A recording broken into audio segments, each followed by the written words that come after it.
Hi, I'm Maddie Hockaday, also known as the Anne of this relationship. And I'm Holly Constant, the Leslie. We love Parks and Rec. We love behind the scenes. And we love each other. This is literally the best Parks and Recreation rewatch show. We're your park pals. There's a park and some pals, and there's also therapy too.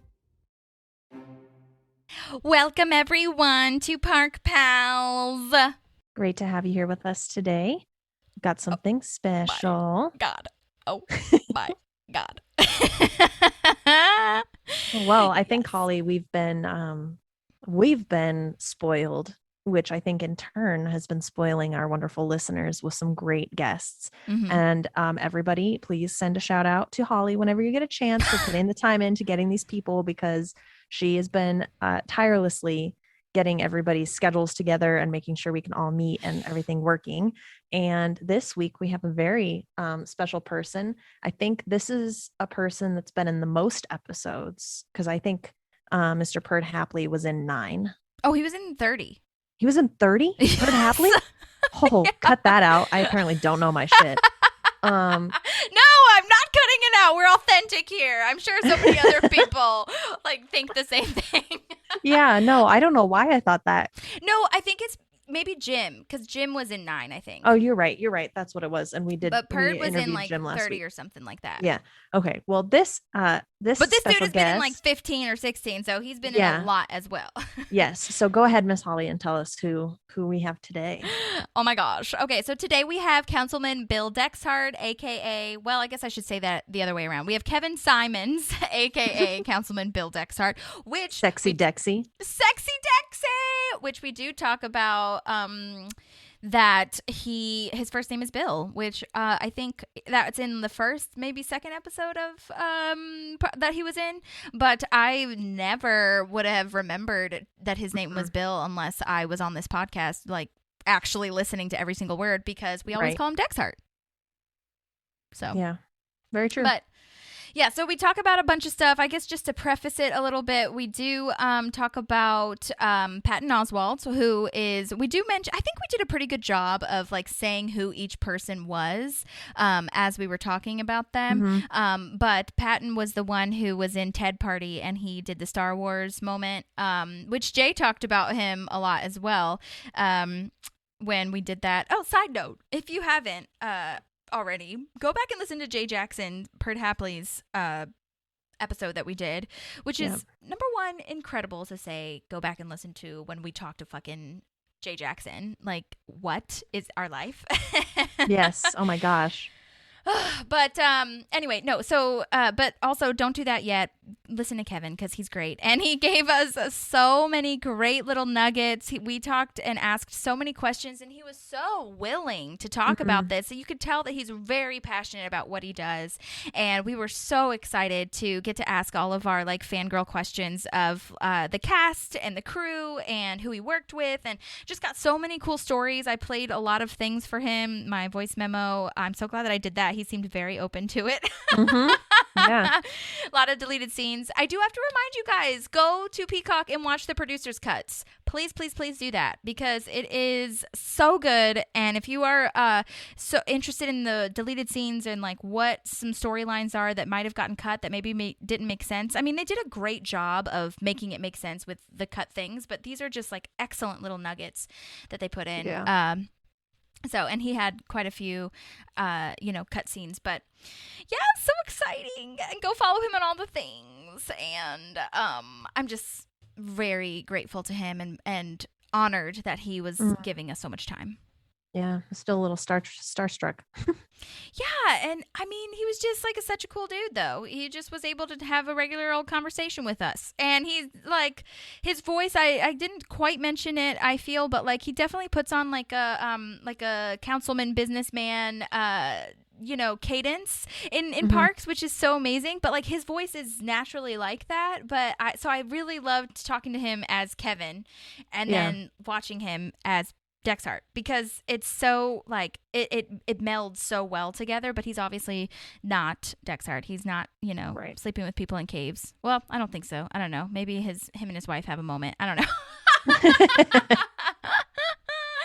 But Anyways, well, thank you, Kevin, for being here. And I hope you guys enjoy. Maddie, is there anything else that you would like to say? No, I think just sit back and enjoy the behind the scenes stuff because it's great. Yes. And don't forget to like and share and all that good stuff. And we hope you have a wonderful week. And please enjoy Kevin Symons.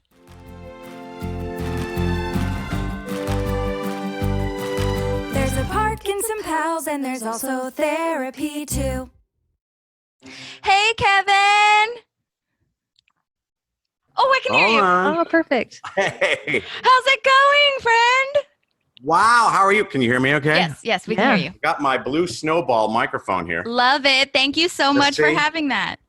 You got the real deal. I got to get me one of them. Oh my God. Well, this is a mic from college that I just repurposed for this podcast because I was like, Oh, why really? am I going? Because I had a USB one. I love the Yeah. audio tech ones. And I've heard good things about the blue one. But then I had this from college and I was like, why am I not using this? But it's because I didn't have an interface. So I was like, I'm going to put your sound up, but you can hear me okay, yeah? yeah, totally. See me okay? Yes.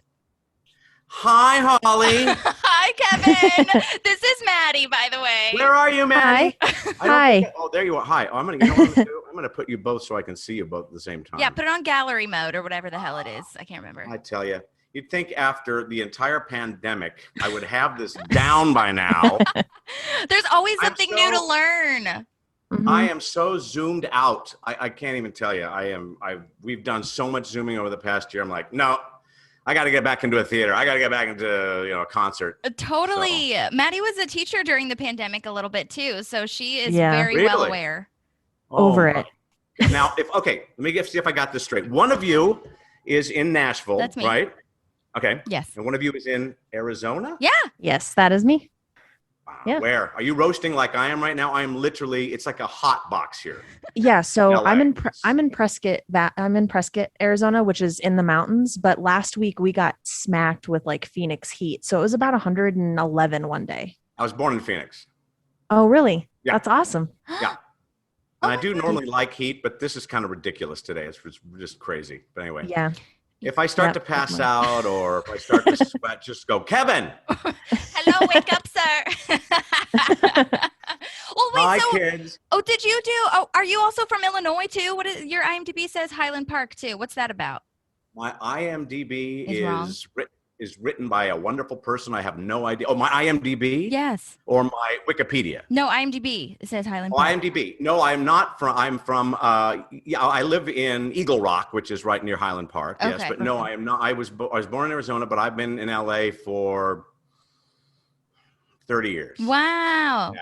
Grew up in the Central Valley of California, and then moved down here to go to college, and just stayed. Yeah. Just started working, and just stayed. Was acting Bless. always what you studied?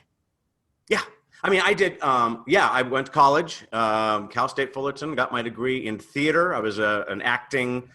My emphasis was acting. Yeah. And graduated from there. Moved into LA, and I was doing everything in college. And I moved to LA and didn't get a job for a year, and that was like, Oh my But I God. did get a job. Well, a And then year is a I- short time, I feel, honestly. It is a short time. Mhm. It is a short time. And in between jobs, I did what so many guys do or actors do. I was bartending, waiting tables. And then I fortunately had this great place I was working at that if I booked a job, they were like, great, go, go, Yeah. we'll see you when you're done. So I could go do regional theater or I could go do, a movie or whatever. And, but just slowly, it started mostly in theater, and then slowly it kind of, I'd get some co-star parts, and then finally some guest star, and then recurring, and then, And series now you're breaks here. and all that. Yeah. And here I am. The end This is goal the was pinnacle. always for- This is the highlight. This is why I did all that work for 30 years. Yes, You are exactly. now at the podcast With world. Park Okay. Pals. Not Park Enemies, it's Park Pals. Yes. That's With a little right. therapy Oh my- thrown in. I've been listening to you guys. Oh, Stop thank it, you. no way. That's Oh, awesome. Yeah, it's great. I just last week listened to Jay Jackson. Great Oh guy. my gosh, wasn't that so fun? He's the so best. I've seen him sing and perform a few times actually. Oh, that's awesome. Really? Yeah, he's I awesome. see him posting all the stuff, all his concerts and everything that he does. I'm so excited for him. That's amazing. After talking to him, you're going to be real disappointed with me because he No. does 500 million things. Oh my gosh. No. We're very excited to talk to you. Yes. But also Jay is like an enigma, man. Like I have no idea how he does literally every single thing. Literally. And he's like bored, I feel almost, because he's like, I'm not even bored. It's just like he loves learning is the thing. Well, what he said I mean? was true, which is I had my career as a broadcaster, as a news reporter, and now I got money in the bank and I can do what I want to do now, which is right. kind of the ultimate goal, isn't it, for all of us? Oh, yeah. Yeah, it's Definitely. amazing. Oh my gosh, But I love it's interesting because he came from that end and I came from the acting world because he was like, oh, I don't know anything about this acting world. And I'm like, that's all I've done for the past 30 years. Right, let me show you a little bit. Well, speaking of which, okay, so my first question for everybody is obviously, if you've been listening, you know, how did you come to Parks and Rec? Was it through your agent or what was it through? Through my Did agent? you get an EcoCast on Actors Access? Oh, God, no. EcoCast was not even I know, I was going to say that. Like, is that even a thing? In fact, I'm in my living room today because my office where I normally do my cameos and stuff is so filled with equipment right now because of the self-tapes and all this stuff. There's lights and sticks. That's what that is.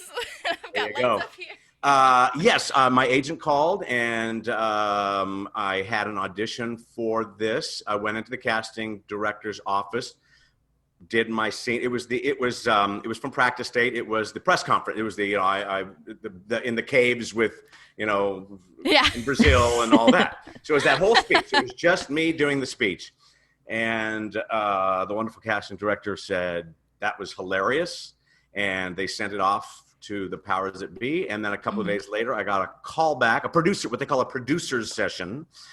And I was in the waiting room for that at Radford, which I know Jay told you is where we used to shoot, CBS Radford. And I was there and waiting to go in. And I'm looking at, which is always deadly for an actor, I'm looking at my competition. I know. And there's like name, oh my God, this guy's had a series. This guy works all the time. It was like name actors. I'm like, there's no way. Or it wasn't that, but so I thought, well, what the hell? So I go in and it was, let me see if I remember who was in the, Mike was in the room. Okay. So was Alex Hardcastle, who directed my first episode. Yes. They were in there. And I did the speech and they were laughing a lot. But I walked out of there and thought, that went really, really well. But here's another actor as I'm walking out that's going in after me that's had at least 10 series. And I thought, well, I did my best. And I got the role. Yeah. And I think I know why I got the role. This is my own little theory. It was one line that I interpreted very differently because I thought it was really funny and I thought it was really different. And that is, I was making love to a beautiful woman and her boyfriend and the third person whose name I never learned. As if to say, if I didn't know the name, then I shouldn't be held accountable for this. Oh, right. It's not my fault that I slept with that person. Yeah. Right. And that's when Dean and Alex were like, blah, that's hilarious. So I think that might have been a little extra something. I don't know. I never talked to Dean about if it was, but I always kind of thought it was because it's kind of that's amazing. Well, and also, I mean, I feel like they're really good at trying to pick people that are to build out this town. And I feel like if there was like a series regular that could have been recognized maybe on something else, like it just would have taken you out of it. I also think because they at the time, I don't know if they even knew I was coming back, but I think there is an element of that. And also it could have been a money situation. If they were working with somebody who was established, they might have had to pay them more. And I know, this was at the beginning of season 2. So they might have still been trying to hold on. I don't know. I have no idea. These comments are not confirmed by Michael Score Incorporated. Oh, right. Exactly. They're not part of the Sherverse. It is. And it couldn't happen. Oh my gosh. A nicer guy, there isn't one. He really is. Oh my gosh. That's amazing. Yeah. Who So else anyway, was? So it was Dean. It was Dean, as in Dean Holland, the editor guy and producer. yeah, I worked with Okay. Dean. To skip ahead, I worked with Dean a lot. Yeah. What a great guy. Kevin, can I please tell you, he is on like my short list. I need to talk to him eventually. He's so busy. Great guy. I mean, look, guys, I wish I could give you some scuttlebutt, but everybody on that show was phenomenal. I mean, just amazing. But anyway, going back, so I got the one. It was a one and done. It was just a one-time guest star. I went and did it at Radford. It was in front of some office building, and it was getting great reaction. And then a few weeks later, I get a call from my agent saying they want to bring you back for Christmas Scandal, and I get the script and I go, "Oh crap! This is like huge. This is like a big episode role. Yeah, yes, it's huge." So I was very, very thrilled, to say the least. A, to get asked back, and B, to have this incredible guest star with such funny writing, which is across the board, by the way. And Jay said the same thing. Unbelievable writers on this show. Unbelievable. So good. Oh my gosh. And, so smart and fast. Yeah. And the interesting thing was we watched season 1, and I liked it. But I wanted to love it. Season. Right.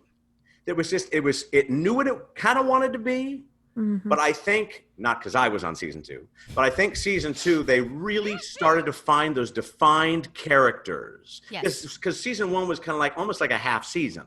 Yeah. Exactly. Right. And also, like, on the DVDs, it was like Tom was there, Leslie and Anne. There was like those three were the main characters. But then in season 2, we start getting more of an ensemble to come with it, I feel. And that is really what builds not only the Parks Department, but the whole Pawnee community. You know what I mean? And then you're a big part of that as well. And then having all these other townspeople that just come back to create this, it's like, it's phenomenal the way that it grew into this. And I didn't think about that at the time.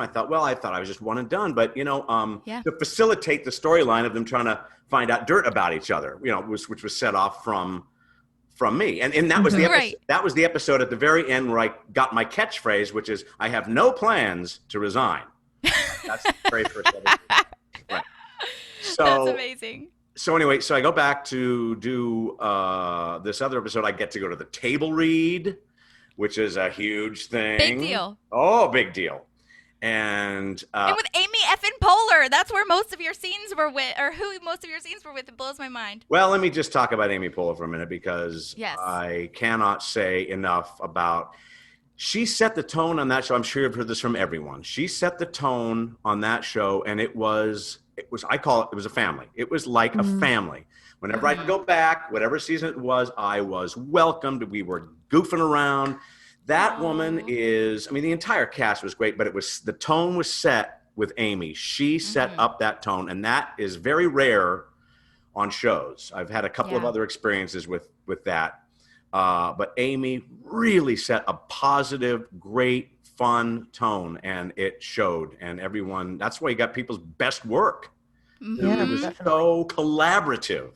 I'll tell you stories about the improv stuff, which is just unbelievable. But so I did. Yeah, she talks about that in her book too, where how Mike Schur, when they were on SNL together, he said, it's either Amy Poehler or bust, and like he's not going to do the show without her. And then she just continues on to say that it was the best role ever written for her, because it was also so similar to her personality as Amy Poehler too. Like Leslie and Amy are very interchangeable in some regards, which is amazing. So she is kind, she's giving, she's wonderful.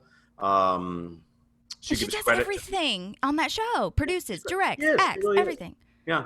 Anyway, so I got back. So I was back and doing this scene in the restaurant with Amy, and I was letter, comma, perfect on my script. I knew every line. In fact, at one point when we'd been shooting for a couple of days, Nick and Paul Schneider, who actually was on the first 2 seasons, who I worked with in season 2. They were like, so we hear you're like, Nick is like, well, so we hear you're like, really, exceptional. You know, you ever know every line and doing a really, really great job. Well done, sir. Whatever. I guess somebody Right. told him. So Paul Schneider nice to is get- Mark, by the way, for the listeners. That's right. Was Mark right in the first? That's right. Anyway, that was nice to hear. Yeah. Definitely. Oh my God, Nick Offerman telling you that you're like on your game. Yeah, Oh my gosh. yeah, What yeah. a dream. But it's great because when we did the scene in the restaurant, what they used to do in the first couple of seasons, they didn't really continue on with this. What they used to do is they used to hide the cameras. Like they'd put them behind some blinds, or they'd have one camera that was hiding behind a big plant in the restaurant and in the apartment when we were doing Christmas Scandal. So you couldn't really see the cameras, which made it really like eavesdropping. It was really cool for actors to just kind of do a scene with another person and not you couldn't really see the crew. There was crew around, but it was really kind of cool. They didn't continue on with that, but it was really, really awesome. Oh yeah, like all those spy shots, like you wouldn't have done. I don't feel like you would have done the same thing with seeing the camera. You know, it's a whole other vibe. That's wild. Yeah. And that's why I first worked with Randall Einhorn, who directed that episode. Maddie, yes. And Randall lifted her hands up. Randall ended up. Randall's a good friend, and Randall ended up. We have worked together a bunch of times. In fact, I had a 2.5-year campaign for Chevrolet. It was called Under the Blue Arch, and it was 6 people that work at a dealership, and they were little they were little 30-second sitcoms. Yeah. Out, I don't know, 5-6 years ago. And we did over 200 of them. And they were written by comedy writers, and they were all directed by Randall because they wanted the look of The Office and Parks and Rec for these spots. Yeah. So, I got to work with him in over 200 commercials. And then I did his series. Whoa. He had a series, Wilfred, which I guest starred on. Yes. Yeah. I didn't know that was Randall. Oh my God, of course Randall created it. Show. Yeah, that's the show. Yeah. Of course. So that's amazing. That is amazing that I just happened to luck out and do my second episode of that show with Randall. And then he, when you get somebody who believes in you and will bring you back because they know you can do what they need you to do, that's a really great feeling. So. Right. And who's on your team and who wants you to succeed and like sees the success that you could bring to the show. It's just like one person, like you said. Yeah, that's amazing. Well, that's like Amy. Look, when somebody shines, when somebody's great, whether they're a lead or not, the better they are, the better the show is. And Amy and Michael always was on the show and how good it could be. Mm-hmm. Yeah, seeing that potential. Yeah. Where was that diner? Like, where did you? Was that at Radford too? I knew you were going to ask me that. I was racking my brain today to wonder. I know where it is, but for the life of me, I can't remember. It was in the valley, in the deep valley on. Okay. I think it was on Riverside Drive. Okay. I'll have to because it comes back. They use it a lot. Yeah. Yeah, and I was going through most of the episodes this morning too, and Jam and Amy Poehler have a moment there as well, and I was like, "Where is that diner?" I tried Googling it, but I couldn't find it, so I'll have to do some more research on that. I think I may actually have my call sheet from Christmas Scandal. Wow. I will get the name for you. Oh my God, that would be amazing. Thank you so much. Actually, awesome. I actually have one of them. I was pulling one up today. This is from what ended up being Second Chunks, which the original name was Pie in the Sky. Actually, I'm sure you may know that. Yeah. I did not know that. Yep, and this was written by Amy and Michael, and we'll get to this a little later on because Amy wrote this and a new Scandal for Dexhart, which I'll always be indebted to her for that too. Like that is amazing. Well, okay, because there was a couple episodes where you're just kind of in the background. This is obviously when Leslie is now in the city council, and so I was going to ask, like, how did you feel about being behind the scenes? Because you didn't, or did they cut a lot as well? Like, what kind of were those? Days they did. Like? In fact, I was in another episode called "Are You Better Off?" And our scene is actually in the deleted scenes. At the end, it was just a scene around the table with the council people, and Amy's like ringing a bell because she changed her 200th law or something. I forget, but it was a scene with us and Jam and Hauser. Right. But yeah, I mean, it was kind of funky because I had this huge guest star, in season 2, and then never heard from them for 3 seasons. And I thought, Yeah. well, I was gonna ask had a about good that. run. And then, but the thing is that my wife and I loved the show so much. We were addicted to it. So we're watching every week.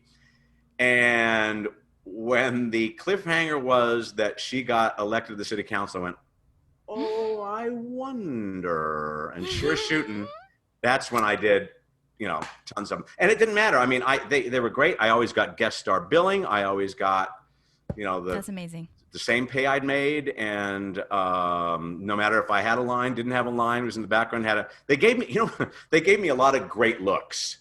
Like when they did, what was it, Article 2, and the outdated Party. laws was that women have to menstruate in the bathtub, and it was kind of like, They would just cut to me. Anything that was kind of remotely half sexual or a little bit off, it would always cut to Dexhart, which was great. Yes, because you were reacting to all of that. That's amazing. I was going to ask, too, in this, in Christmas Scandal, and I think in a couple of them, you're on the front of a tabloid, and they actually call you Sexy Dexy. Yeah. There's a postcard of that some fan sent me. No way. In like some memorabilia store, and he's like, I got a couple of them, here's one for you. I was like, what the what? And it's just me. I have it on my desk. I should have brought it, but it's just me with the cover of the Sexy Dexy. Did they send it to you like via mail, or how did what's that? How did they send it to you? They mailed it to me. Said, hey, I got this for you, would you mind signing an autograph? And I was like, sure, absolutely. Yeah, they usually send it. I get a lot of those sent to my agents or managers, for people who Oh my gosh, Parks and Rec fans and The Office fans, we're here with you, man. We are just here. And I want to let me tell you, and I know Jay touched on this too. What's amazing is that the show is bigger than it ever was. I mean, because of Netflix, really Netflix, and now Peacock. But because of Netflix, it found a whole new generation of audiences, I think, because people that didn't see it the first time and had heard it was the best show on TV. Entertainment Weekly once said it's the best show on TV that hardly anybody's watching. In fact, I'll never forget when I did Christmas Scandal, I was so happy, and then I started reading this stuff about the top 4 shows, or the 4 shows that are going to be canceled before they even finish their second season, and right there, number 2 is Parks and Recreation. No. A great show that nobody's watching and probably is going to get cut. And I was in New York, and I ran into a buddy of mine, and he said, how you doing? I said, well, I just shot this great guest star on Parks and Rec. He said, that's a great show. I said, I know, but I hear it's going to get canceled. He's like, you know what? Calm down. It's not going to get canceled until it gets canceled. Because I was like, my episode won't air. All that work for nothing. But then again, it caught an audience. They really found the heart in the characters. They identified all the characters very strongly. The writing just kept getting better throughout the entire show, I think. And it did not get chopped away, and thank God for all of us.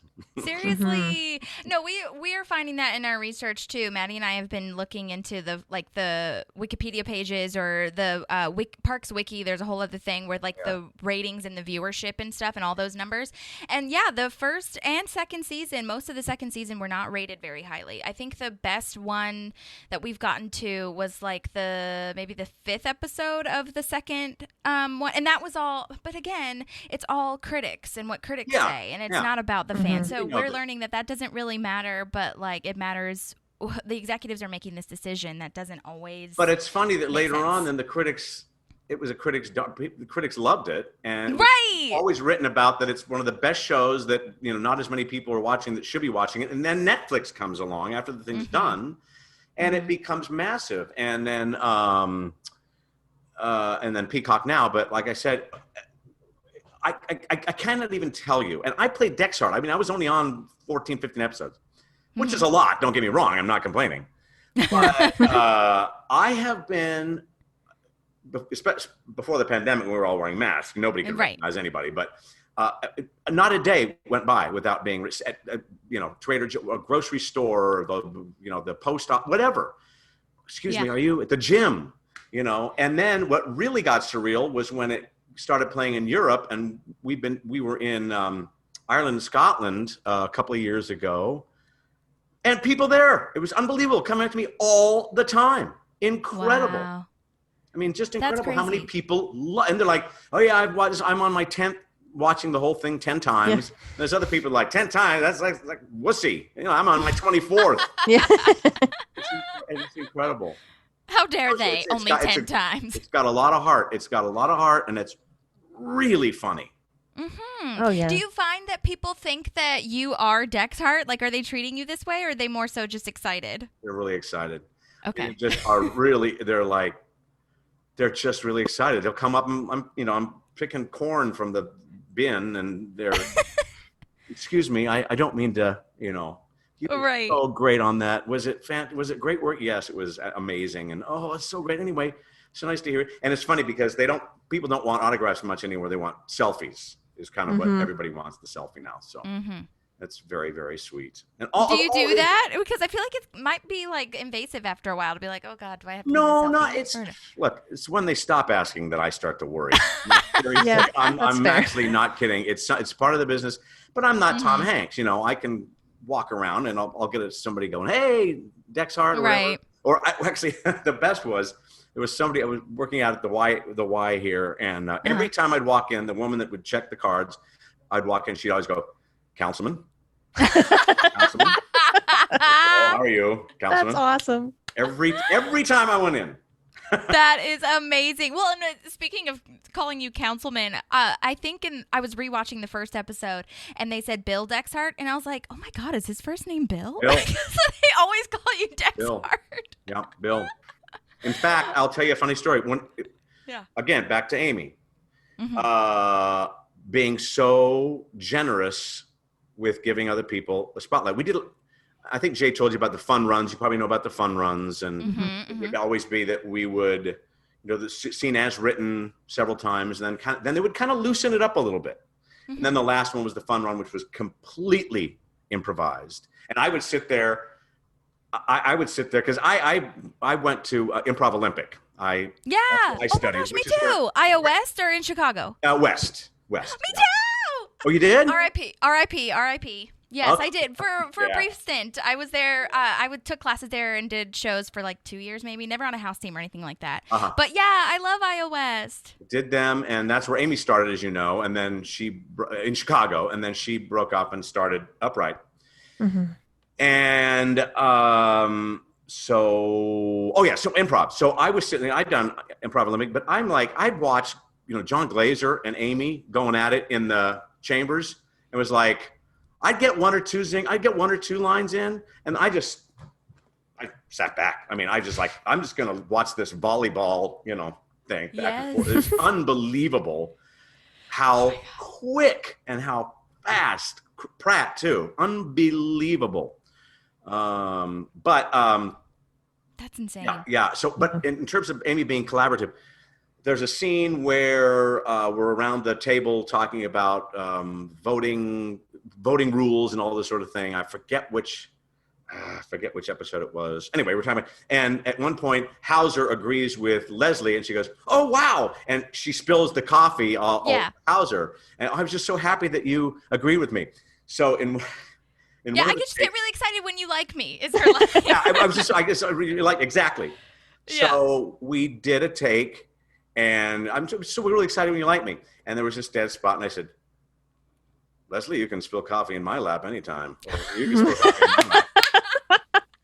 And she said, "Oh my God, that is hilarious." She brings the writer over. She says, "Let's add this to the scene. Let's add it to the scene." They ended up cutting it because they cut a lot of the improv stuff, but we filmed it a couple of times where I say, "You can spill coffee in my lap." And she said, "Not now, Bill." All right, Leslie. That is so not now. good. So she said, Oh "Your my name's Bill, God. right? Isn't your first name Bill?" Yeah, Bill Dexhart. Right. Oh That's my great. God, that's Oh my gosh. amazing. Yeah, but it Maddie, was did you have something you were going to say? I'm sorry. No, that was just very encouraged. Oh, I'm sorry. Go ahead, Maddie. Oh no, you're good. You keep going. You have a glowing light behind you that makes you almost look Ethereal. It's nice. Yes, I like it. It's that lovely time of day when I can't get the sun out of my apartment if I try a million different things. And so it's going to get hot in the apartment. Oh my God. I Yeah. bet. That's what Dexhart would say. Yeah, exactly. But in terms of improving, there was quite a bit, and again, not a lot of it was kept because the writing was so good. But once in a while, you get a nugget. I added at the end of when she says, "You know what, Councilman, you're a class act," and I went, "Thank you." Right, like Because you're he's saying actually it like, taking that yeah, as a compliment. I really am. You know, Exactly. Nothing phases him. Yeah. Oh my gosh. No, you play it so well where it's like everything you respond to is so genuine. Like I truly believe you're saying that about me. And like he really doesn't see that all the stuff he's doing is that bad. Right. Yeah, exactly. Exactly. The way you play and it the is more just so outrageous good. he gets, the more popular he gets. He keeps getting reelected. You can't run against this guy because he'll always get reelected. Yep. He's walking down the hallway and says, "You know, Leslie, sweet drugs." And she's like, "He's kind of cute." I could fix him. Yeah. Oh gosh. Shauna, no. Actually, there was another improv moment that they didn't use. I wish they had, where she goes, I said, "Sweet drugs." She goes, "Hi, Billy." Oh my God, Billy. Hi, Billy. And it's Yes. like, "Oh no, come on." She's like, "Well, he's kind of cute. I think I can help. I think I can save him. You know, Yeah. I can change him." That worked out so well because that is right around the time when Shauna starts getting very like needy and kind of like she's a little bit crazy, kind of just very insecure about herself. So that evolvement, because she didn't start like that. I mean, she did a little bit, I guess, when she sleeps with Mark, but like, you know, it wasn't real. I didn't take that as like her insecurity level that she gets to be almost like when she gets to Galentine's Day. We're like, okay, yes. So you guys reacting together, that must have been so fun. But he just does it. But he just does it so matter of fact. Like, this is what you do in the hallway. It's just what you do. Right. Exactly. Did you know that your first episode when we were researching it, Practice Date, that was based, your character Dexhart was based off of a real thing. Mark Sanford. A real Sanford. Yes. Mark Sanford, right? Yeah. I think so. I think you're right about that. I don't have his name pulled up. The guy the reason that the writers told me they wrote it because he was in all over the press. He's still in politics, by the way. He just disappeared. Nobody. And then he was going to run for. Sorry, go ahead. No. His staff couldn't find him. His family couldn't find him. Nobody could find him. And he was with his mistress down in like Venezuela or so. I don't know where it was. Yeah. It was somewhere in South America. I can't that's remember. why they had him, having sex, four-way sex in a cave in Brazil. Right. And saying you were working in houses, building houses for the homeless, when in fact you were in a cave having. Exactly. And then he was going to run for 2020 president, but then he dropped out, and I think he was all supported by Trump and everything. But it was really fascinating to me because as we're learning and researching the show, we're learning, especially in season 1, but throughout the show for sure, it's all based on real things in the political world. And the fact is that bad people defeat good people all of the time, as Jen Barkley says. Yes. And so it's just really funny to have that satire of you coming in as the character and making light and fun about it, even though it's so true. You can't make this stuff up. Right. No, Why make it up when you can just turn on CNN and write something based on that? Yeah. Yes. Especially after certain incidents. I know. It's like, what do we? Mention any names. Oh, okay. Well, we got know you. where you're going. No, we feel you. That's all good. No, it's totally interesting to me too when you were saying like he says everything so matter of fact. Did you have like any direction that they gave you, or did you kind of come in with this kind of like newscaster councilman voice? Like, was that something that you already decided when you got on set? Yeah, I mean, I think yes. He's just very sure of himself. Yeah, he's very sure, and as he says, I'm very good. I'm very good. Do you want should we? I mean, people already think you got nothing to lose. Oh, right. I'm very good. I really am. Oh man. Yeah, that whole cadence is so hilarious. And we ended that whole ending because Randall was so, we would just push it as much as we could, and it got to the point where it was like, get out of here. All right, I'm leaving. I mean, this is it. Your last chance. Go. Right. All right. If I walk in from the carpet onto this wood floor, I'm gone. I'm out. So oh my God. take advantage now because yeah. I love that I'm due at 2 different maternity wards. I forgot and then you have the about birthday that. for like all 8 of your kids and all the That's hilarious. I Jim, forgot. because Jim's I keep in touch with Jim O'Hare too. Oh, great. Yeah, Jim's so awesome. That's a big episode for him too. It was, and I just love that. And yeah, I have no whose birthday. I have no idea. I've got so many kids with so many different women. I just have one Get 'em all birthday out of year, the way. and all the women are like, oh, you mother. Oh my God. The part where they're all staring daggers at you and then you wave at them is hilarious. You know, So one of the good. things I get asked to do a lot on Cameo, which we can talk about later, but Yeah. you know, where they want the personal messages, they'll say, my wife or a friend of ours is having a baby. Do you have any fatherly advice? Advice about being a father? So That's amazing. I do a whole thing. That is so. What do you say to that? Oh, first of all, Cameo is amazing because you really get to get these messages. And now I'm on Memo. Have you heard about Memo? No, that's new for me. European and Canadian version of. So now I'm doing them for people in England and Wales. I did one for Wales the other day. Yeah. Crazy. But anyway, That is crazy. most people want me to do it as Dexhart, which I normally do. I always say I'm Kevin Symons. You know, this is Bill Dexhart coming from my compound and outside of Pawnee.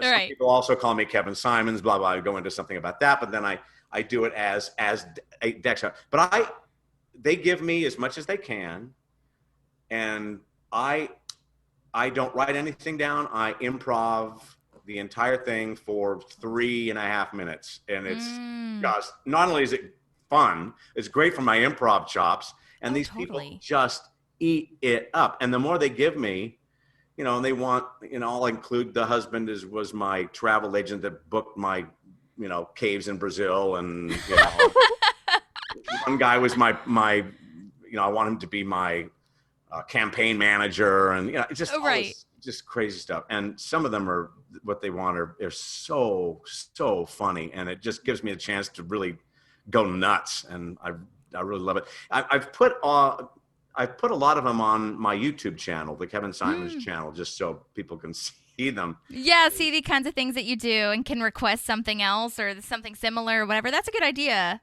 Yeah, I mean, and Cameo has really just it's just exploded. I mean, there's so many people on that now. And it's, oh my gosh, everybody is on there. It's amazing. That's how I got Jay. Yeah, that's right. That's what you said. Yeah. That's literally how I got him. I messaged him and I was like, it's the best money I've ever spent in my life. We're like, we can pay $5 for this. Yeah. Exactly. And he was so generous and kind where he just sent me his email and was like, oh yeah, just email me. Like, well, you don't need to do this. For you guys, I'll knock off $2 for you. Yeah. Right. For you guys. Right. We need a discount, please. Yes. Well, so we talked about Jay. I want to talk about also you worked a lot with Joan Calamezzo or Mo Collins. Yeah. Especially in Christmas Scandal. Yeah. Do you remember where that TV station was? Because I've been trying to look up where that is. Was that on like a soundstage? It's at Radford. It's a soundstage. Oh, okay. Yeah. Okay. Oh, okay. See, I didn't know that. And actually, when we're doing that, and you see Anne off camera. Yeah. And I see you brought your girlfriend. She says, no, she's not my girlfriend. She's just a friend. The director of sitting right next to it, that's Randall Einhorn. Actually. Oh my God. Yeah, the guy with the beard and the white and the gray hair. Of course. Yeah, that's Okay. Randall. Yeah. Rewatching that literally. Thank you for that right after Easter this. egg. Oh my gosh. That's amazing. But oh my God, Mo is unbelievable. I see her a lot, periodically at parties and events and stuff for her and her husband. And that's awesome. She's just crazy. She is like a killer. She is such a beast at improv and character commitment. I mean, it's just nuts because you have to be. That's what improv is. You have to, no matter where it's going, you have to fully commit. And she goes over and above fully committing. She's really amazing. Yeah. Absolutely. Did Amy Poehler actually pull her pants down? Like when there's a mole on her butt? Yeah, a little bit. I mean, just kind of like this. And that was another thing I added. I added the thing where Dexhart's looking, he's trying to see her butt. I know. I was like, Wait, did she actually show her butt to literally everyone? Because I wouldn't put it past Amy There was Poehler. no but, butt you know. showing. Right. There was no butt showing. She just kind of pulled down a little bit, and Okay. Yeah, and I think that they had. Am I wrong in saying that they had a little bit of a blurred moment too? I think to try to make it look like she actually to make it did look put- like she pulled it. Exactly. Yeah. Yeah. Okay. Okay. Dexy's trying to get a quick, cheap thrill. Oh my god, that is amazing. Are And any you of were those? on- Oh, sorry. Go ahead. Sorry, Holly. Are any of those lines there? Because the three of you having the improv background, when it's you and Mo and Amy, are any of those lines improv, or was that all scripted? I think when in fact, I'm almost positive when she said, "It's like I'm invisible." All right. At the end, she's like, "I'm invisible," because we were looking at each other, and Amy's just pissed. Yeah. Right. You look great, sweetheart. I think she added, "It's like I'm invisible." I think that was hers. Yeah. Awesome. Oh my god. That's so cool. A little button. We like to get us actors like to get our little buttons in. Mhm. Mhm. Yeah, just to try Like it for because me, they can thank always. you was mine. Yeah. Because they can always cut it afterwards. Oh, you know yeah, what I mean? yeah. And like I Which said, is- they did a lot, and there was a lot of stuff. And I think one of the few that actually made it in. I wasn't in the scene, but I remember seeing this and just dying. And it just shows you how funny Pratt is. When he said, Leslie, I typed in your symptoms into this bar here, and it says you have you may have network connectivity problems. Right. That is That's such improv. a famous improv line. Yeah. I think can't believe it. there's a writer that came out and said, this guy makes me hate my job. Oh, it was Mike because- Schur. Yeah, Mike because Schur, I he's think, like, said- when he said that the was- guy can improv better. Yeah, he said I Yeah. kept it because it was so brilliant, but I was so pissed off that I didn't think of it. Right. Yeah, exactly. They were at the Paley Fest. I remember that interview. And I was they there. were talking. Oh, okay, nice. Oh, nice. Yeah. And he was like, what? Like, I'm writing and busting my ass to try to come up with something, and then this guy just comes up with something off the top of his head. Yeah, I was amazing. at the Paley Fest that evening. I was in the audience, and Oh, that's so cool. That was a madhouse. That was the moment I really realized that this show had just exploded. I mean, I was in the lobby before the thing, and it was just like I wasn't mobbed, but I mean, people were just coming up right Yeah, they and knew. left, right and left, and right and left. And then we had the party afterwards, which I think Jay touched on. And I hadn't seen these guys in a while, and it just shows you how wonderful they are. I mean, Amy, I was talking with Amy and Rashida, ran them as they were, in one of the rooms, and I came out. We chatted for the longest time, just so lovingly. And then Chris comes around, and I said, Chris, Kevin Symons, Dexhart. The guy gives me a bear hug, the biggest Aw. freaking movie star in America. And the guy's like, oh, man, it's so good to see you. How are you, buddy? That sort of thing. So That's so sweet. genuine. Same with Aubrey, everybody, just really, really great. It was great to see everybody because Randall was there. Dean was there. I talked to Dean for a long time. He's such a great guy, and he's done so well. He had his hands on everything on that show. Oh my God. Him and Morgan Sackett also. Yeah. Very, very, very, very. Yeah, Morgan Sackett is one of the ones that's in the wall of black and white pictures of men for council members. Yeah. They actually show him like in Girls Club in the first season. And so he had a little cameo, which I Mine thought was fun. really I hilarious. love doing that. They brought me in for a photo shoot. Oh, They nice. did the hair and the whole bit. They brought me in just for like 1 hour to do the photo shoot, to have I have a picture of it somewhere on my phone, right? It was like, Your councilman picture. that's right. Absolutely. That's awesome. Did you have to do a separate photo for the newspaper, or did they just take that from the shot? I took that from a shot. Yeah. Okay. I'm not sure where they got that from, but that was really, really funny. That is so crazy. Really funny. Oh my gosh. Okay. And- Go ahead. No, go ahead. Okay, because I was going to move on to the filibuster episode because that's Yes. one of my most favorite ones that you're in. Because first of all, there's a gong, there's a margarita machine, she's on roller skates, like so many So much is things. happening.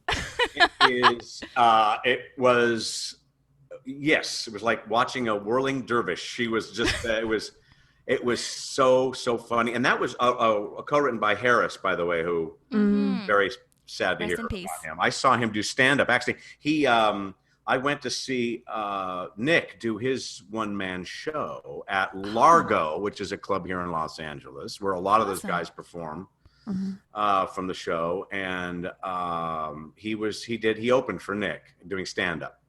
That's amazing. And then not long after, where he was gone. And he wrote, I think he co-wrote a good majority of the episodes I did. A lot of them. Yeah, and he also story edited a lot of them as well. He was in the show as one of the animal control guys. Yep. That's him. That's Harris. But yes, Filibuster was just hilarious. Wasn't she supposed to be? He threw a party for her, right? And she couldn't.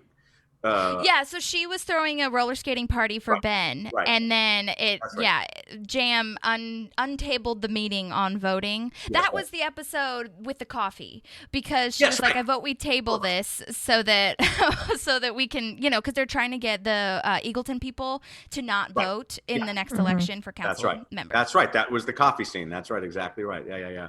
That was hilarious. And speaking of filibusters, I was there when Patton did his 15 or whatever it was, 9 minute the thing about the J.J. Abrams Star Wars, which nobody knew he was going to go. Oh my God! And he improvised that whole thing, right? Like the whole thing. He never stopped talking. And while he was talking, the director's running around going, "Get up or first look bored." So we're all saying, okay, now just get up and start leaving. Just walk away. And so we were all just like. And then for a while, look interested, and then it was jaw dropping. I think it's online somewhere. It is, it's on YouTube for sure. I watched it. Yeah, I'm sure. It was, and I love him, and he is another incredibly nice guy. I caught up with him at the Paley Fest. We used to shop together over here I used to run into him at the local pavilions over here in Burbank all the time. Oh my God, that's hilarious. Because I've loved his stand-up comedy for years. Oh yeah. I know. I always try to tell people that are Parks and Rec fans, like a lot of people of the co-stars on there are like amazing improvisers and stand-up performers and have specials that no one's ever seen before. And I'm like, don't sleep on these people. Like, go watch them. Like Jenny Slate. Oh my gosh, all of those. Ben Schwartz. They have stand-up specials and things. Yeah, exactly. And I'm just and it's amazing that they're getting this recognition through Parks and Rec. But I'm just but go watch their actual like stand-up shit. Like it's so good. And improv stuff. Like that's what Ben is doing at Largo. He's playing Largo in like a week or so. He's doing Ben Schwartz and Friends. Yeah. So and Patton's going to be there too. He's doing Patton Oswalt and Friends. So it's a great place to go down and check people out, trying new stuff. Or Collins is there all the time. So that's really a hoot. For those of you visiting Los Angeles, go to Largo, La Cienega. I haven't been there. I lived in LA for about 5 years, and I never got a chance to go down there. So I gotta make a special trip to go. I'll go with you. That sounds like a blast. Yes, Maddie and I will go. And you guys went to Berklee School of Music. La dee da. I was actually I was a music major my first year and a half of college. Oh wow! What was your concentration? Like, what'd you play? Opera performance, choral directing. Ooh, dang! Wow. That was not what I would have picked. Get to that part? Well, I was always in the chamber groups when in high school, all my choirs. I'm a singer. And then I started getting into musicals. That's what got me into theater. I was a painfully shy child. Painfully. Like I had like 2 friends. I was very introverted. And then I got cast in the Pajama Game in high school in the comedy role, and I was scared to death, but my choral teacher said, "You need to audition for this," and I did, and I got cast, and all of a sudden, when I was on that stage and my pants fell down and the whole audience laughed, because that was the bit that was supposed to happen, I was like, oh, this is great. Oh my God, and all of a sudden I had 2 people who knew me, and overnight it was like everybody knew me. I was like, this is a burst out of my shell. Oh my gosh. I got bitten, and that was it. And then I just, kept going. Oh my gosh. Yes. Theater brings people so far out of where they would have been before. I went in as a music major, but I'll tell you what killed me was music theory. Mm-hmm. Oh, it kills everybody. The mathematics of music, it was so flipping hard for me. So It is really hard. It was hard for me too. I mean, there are I would say there's probably like 10% of people who are really good at it and it just comes naturally. And most of those people are piano players. That's why I say that every single musician, including vocalists, because vocalists are musicians too, should know how to play the piano or at least know the notes on the piano. I mean, I'm not a person at all that like can just sight read and, but it's very important. And Berkeley didn't have, that was something I was like a little mad about and had to fight to get into a keyboard class because it wasn't required for every single major. Sure. And I get it because it's Berkeley and a lot of it's performance and you're doing so many other things. So I totally get it, but I feel like it should be required to learn how to play. I had to when I was one class. I was opera performance major. I had to take piano classes. I had to. That's good. Yeah. You should have to be able to, or I shouldn't have had to fight to get in. I don't remember a dang thing, but. But while you're studying a music education, that is the only instrument that you can see everything visually, and it's so important. 100%. But yeah, I did love Berkeley though. I didn't mean to drag Berkeley, but no. Well, I'll tell you, music theory wise, I'm a classically trained violinist, so I've been doing theory since I was 5. And still getting there. The traditional theory made sense to me, but you get into the jazz theory and it's like, whoa. No. I've been told all these rules. Why did they not apply now here? You throw them out the window because it's jazz. Right. Yeah. Exactly. Yeah. So exactly. it's a level of, yeah. So I always think about Angela Kinsey's line in The Office where she's like, just play the right notes. That's right. Jazz is so stupid. Yeah, so that's when I changed majors because I was already doing so much theater in my college, and I just was a non-major, and so I officially changed majors after about a year and a half, and never. Where was that again? Cal State Fullerton, you said? Fullerton, yeah. I was accepted at UCLA, but I wanted to be on the main stage as an undergraduate. And to get on the main stage, you really kind of had to be a grad student. So I just, because at the time I wasn't a theater major. So I went to Cal State Fullerton because my choral directing teacher had gone to Cal State Fullerton. I got accepted there. And actually, they have a fantastic theater program there. Absolutely fantastic. And ironically, it was the right choice because one of my main mentor professors there who directed a lot of the shows that I did especially, his name was Don Finn. And his wife was Mally Finn, she's passed now, but she was probably the number 1 or number 2 casting director in town in Los Angeles. Okay. She cast all of James Cameron's films. In fact, she cast me in my first movie, Terminator 2. Oh, wow. And she took me under her wing, and God bless her, again, Amy and a couple of the people, Randall Einhorn, and she cast me in several things when I was just getting started, just out of college. I didn't even have an agent, and she got me work. And I will always be grateful for her because she helped my resume early on, just out of college. And that's because she had seen every show I had done in college and was like, this kid's good. He just needs to, because at the time they didn't teach you how to act for TV and film. So I go into audition for some role I didn't get. And I read for it. And just in her office, just her and I talk about somebody that believes in you. I did the scene and she goes, that was really great for the stage version. Now we're going to try it for the film version. So I want you to bring everything way down. And that's where I got my very first lesson, the difference between the theater acting and TV film acting. Yeah, it's a completely different world. And people who aren't actors don't really understand it because, of course, you wouldn't really be thinking about that. But in theater, you're acting for the whole audience, and you're trying to go to the back of the last row. But TV film, all you got to worry about is your scene partner. And it's really hard. Yeah, it's all in there. It's all in the face. Yeah. That's nuts. That's amazing, though, that you got to actually talk to an actual casting director about it, too, because so many people are in classes that, might not get that same atmosphere or environment as being in the room with the CD. One of those many, many things that happen throughout your career. There's a lot of bad, but believe me, there's a lot of disappointment. There's a lot of, you got to learn to love the word no. It's the first thing I tell them. You got to learn to love it, and it's got to roll off your back like a duck. You just cannot hold on to it, or you will drive you, or it's not the business for you. Right. And even as I've been doing this for a long time, and I still get down in the dumps sometimes if something doesn't work out or whatever. But then you get people like Mally and you get onto a show like Parks and Recreation that just changes your whole life for the better. Right. And I've gotten other roles because of Parks and Rec, and I've been recognized for things. I remember when I got the show I did after Parks was done, I did a Disney series. I was the dad on a Disney series called Best Friends Whenever. Yeah, I just sent Maddie a clip of that this morning. Yeah, I played Norm. Norm Marcus. And the dad, of course, I play a lot of dads. I play a lot of dads. It's ironic because I played such a sex pervert on Parks and Recreation. Right. No, I was thinking that. So I get cast on this as the dad on the show, and I walk into for the first day, and all the kids that are playing my kids and the neighbors' kids, they all go, "Oh my God, are you playing Norm?" I said, "Yes." Guys, Councilman Dexhart is playing Norm. All went nuts. Awesome. And then I found out that the guys who created the show, like their favorite show was Parks and Recreation. And they're like, when I walked in, we can have Dexhart as Norm? This is unbelievable.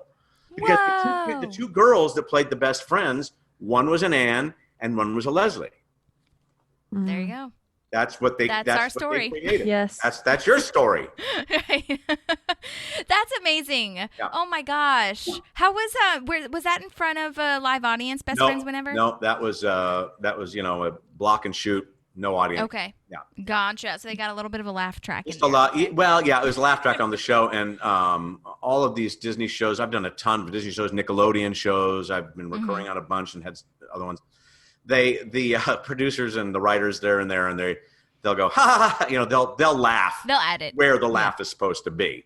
Sure. So, So that you get some like real reaction to it. Right. You know? And you know where to pause and then when to continue on and all that sort of thing. Yeah, that's Okay. really cool because then you can kind of combine like TV, film, and theater together. I always think about that with studio audiences, Right. Well, again, that's true because, I mean, let's face it. I'm sure you've seen your share of Disney shows, Nickelodeon shows, and, they ain't subtle. They're pretty big. They're pretty broad. Whereas you get, you get Parks and Rec. Very over the top and campy kind of. Donna, I'm a really big fan of your writing. A really big fan. That very intimate. You get what he's saying. Yeah. Exactly. Oh my gosh. Did you guys drink any of those margaritas in the filibuster episode? Do you remember? Was that like a real thing? It was a real thing if you like to drink disgusting sugar water crap. No. I didn't think there'd be alcohol in there because of the budget, but They look good though, don't they? they looked perfect. Yeah, they looked real great when it was being poured on Jam's head. Yes, exactly. My curls. What was interesting is the writers for a while kind of partnered Jam and Dexhart. They kind of made them this evil force against Amy for a while, against Leslie for a while with the the high-fiving and the I second it. It was funny. Jam just Glazer is. I know that was what a literally guy. my next question. Like, how is it working with him? Because he is such a beast as well with improvising. I know you touched on it a little bit already, but Talk about fearless. This guy will make himself look like an utter and complete buffoon ass. He is in your face, which is amazing because John is not like that. He's the nicest guy with a couple of kids and a wonderful wife and just kind of lives life. But he is fearless in that very abrasive way that he has, which was perfect for Jam. yeah. I didn't know who he was until he got hired to do him. I was like, this guy, who is this guy? He's amazing. Yeah, he's one of those when I didn't super notice anything that he'd done on IMDb just because of me. That wasn't, I guess, I wasn't in his audience, until Parks and Rec happened. But then when I started researching him, which this is literally, I feel, every person on Parks and Rec, I was like, oh, but they do improv and then they create this sketch show or they create this short video or whatever it is, and I'm like, oh my god, of course. Like Aziz was on Human Sketch or Human Giant rather, which is the sketch show, which is every person in that sketch show has been on Parks and Rec, and so I was like, oh my god, that's why it just like creates this wonderful comedy community when you look at it from the outside and not as a fan of Parks and Rec necessarily, but like as a research perspective, it's so fun to see that everybody is in this community together. And it is astonishing how many people have their roots in improv. And for anybody listening that is trying to get into acting, trying to get into this business, the entertainment industry, as an actor, I cannot recommend enough to take improv classes, because it's, I was going to say almost required. It's required now. They want to see where you studied on your resume. Like I've got IO West on mine. They want to know where you studied, how long. Everybody wants to see improv because it's becoming more and more regular, especially in commercials. Yep. Where they want you to kind of write the end of the bit. They say, and then just kind of come up with a button at the end. So you're writing all the time. Yeah. And that's what they want. When we were doing Chevy with Randall, we wrote, I mean, the writers were writing episodes. We wrote or rewrote a ton of episodes. We'd improv. Randall, this is great. So if we shot 3 commercials in a day and we had an extra 2 hours or 2.5 hours, again, creative, Randall would say, okay, guys, come on in this office and we're going to talk. And Randall said, I have this idea for a spot where, this happens and this happens. So let's just run it and improvise it. And we would improvise it and work on it for like 15, 20 minutes. They go, great, let's go shoot it. And we would just add another commercial to the day because we had written it. We had written the spot, improv the whole thing and shot it. That's what you got to have these days. That your chops as an actor, you've got to have that ability to think very fast. That's what improv really does. And, and to not feel like, oh, I made the wrong choice or I shouldn't have done that. It doesn't matter. It's where it takes you in any given situation. And it's such a collaboration too, because you have to be listening. Like that's like 101, not only yes and, but what are you yes anding to? You know what I mean? It's usually you and standing up there with one other person, sometimes 2 other people, with nothing. And it still gives me butterflies. I know. It's so nerve-wracking. Maybe the written word, but I really enjoyed it. But it's definitely something that you really have to hone. And you don't ever perfect that, I don't think. But again, watching John Glazer and Amy Poehler, it's just incredible. Yeah. Oh my gosh. Well, I recommend honestly improv to anyone. Like I don't think that you need to be like an actor to do it. I definitely think that if you are going to be an actor, I 100% agree with you where like commercials for sure just want you to be able to think on your feet. But I always say like I commend people that do I know some corporate offices have this as like a thing where they take classes and it's just like, it gets you out of your shell. It makes you stop being in your head so much. Right. When I took beginning over at IO, a lot of the people were either, their company wanted them to do some speaking at some event or to, be able to talk in a big group of people, and people were just not able to do that. And so they would put them in there, or the person themselves would put themselves in there just to get better at what they were able to do. Oh, it's huge. It's very important, especially if you are a no person, a control person. Which I was for a long time. Like, if it wasn't exactly what you wanted, you gotta leave no out the door because you gotta be super flexible. Kills the scene immediately. Yeah. Oh, that's so crazy. I know I had a classmate that did the same situation where I think was it his office maybe that was like actually paid for him to be in classes, and I was like, oh my god, that's so effing cool. I think that is so needed, especially if you're like briefing people or you have like an office where you have to really stand up for yourself kind of thing. Like it just gives you some confidence, and I will say it's really sucky at the beginning because it's so scary. It's really scary, and sometimes you go home and go, oh man, if I just done this instead of that. Yeah. That's death. You got to be, because if you're thinking about, even in a scene, if you're thinking about what you didn't say, you're dead in the water. You're dead in the water. Totally. Got to move forward. Right. And that's why everyone's so committed to their character in Parks and Rec too, because you have to be, like you said with Mo, like she and you and Jay and everybody. It's just like they are their character. You know what I mean? Oh yeah. Very, very defined. I felt everybody was really very, very well defined. Yeah. So how many days for each episode were you on set? Like, were you just there for like one day, or did you have to go back like for the whole week, or what was that like? Let's see. The first practice day was one day. I was purchased for the week. They call it top of show, where Okay. they buy you for the week. So Ah. you go in whenever they need you to go in. So because on Christmas Scandal, I had multiple days Oh. on Christmas Scandal, because there were so many scenes in so many different locations. Mm-hmm. In Anne's house, and then of course in the restaurant, which I will Right. put that name for you, by the way. Okay. And I'll follow up. so multiple days on that, and then I think I would get usually one, sometimes two. I remember there was another episode where I had a couple of scenes. One was looking at Jam's car, I think. Oh yeah, that was like Well, literally 2 seconds. Corvette. Yeah. But we shot that because it was a different thing, and so we kind of were going in and out of that one, and I got a Japanese girl to sit in it once. yeah. Or was it Chinese? I don't know. He's into the Japanese culture. That would check out. Yeah. I think it was that Oh my episode God, what a actually dumbass. that Morgan came up to me and said, want to give you a heads up. Amy's writing a really good episode for you, which was Second Chance, which he said, and she's writing another Scandal for you. So it's the next episode. So just be on the aware. It's really funny and it's really good. And I was like, oh, great. And it was, and ironically, it was the 100th episode.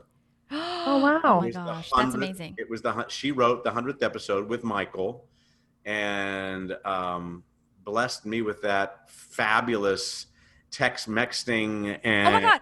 Kevin, wait, hang on. I'm pretty positive I recorded this because I wanted I knew you'd remember it, but I'm pretty positive I recorded a piece of it because I wanted our audience to like refresh. Because this scene, I was like, we need to remind everybody how amazing this was. Hang on, let me see if this Yes, is please. it. This girl Darcy loves sex. Oh, this is Darcy. Darcy's life. I recorded that too. We'll talk about it in a My moment. first series, my That's very like- first show. That can't wait doesn't to talk sound about like that. Parks and Rec. That's What? not right. Maddie's like, is that Holly singing? Okay, hang on, wait. And inappropriate texting, sexting, and text-mexting, which is where you send photos of your junk from the restroom of a Chili's to go. Does this make me a bad boy? You tell me. No, really, tell me. It gets me off when women tell me that. He's reading this. He wrote this down. I sent these texts to roughly 100 women under the following pseudonyms. Enrique Shockwave, Willie Dynamite, Lee Harvey Teabag. Well, at least you won't have to... It goes on, and then Can't. you say Anthony Weiner at the end. Well, Yeah. I've got a little scoop. I've got a little nugget Yes. Oh my God, tell that me I've everything. never told anyone before. And I'm going to read them to you now, and I apologize to your audience because they're a little risque. Oh my God, we have an explicit warning. Are you fucking kidding me? There were other ones in the script, which I have the script here. I will read to you. And then Dean, who was Dean was directing, and I said, I have a feeling I'm going to write some more.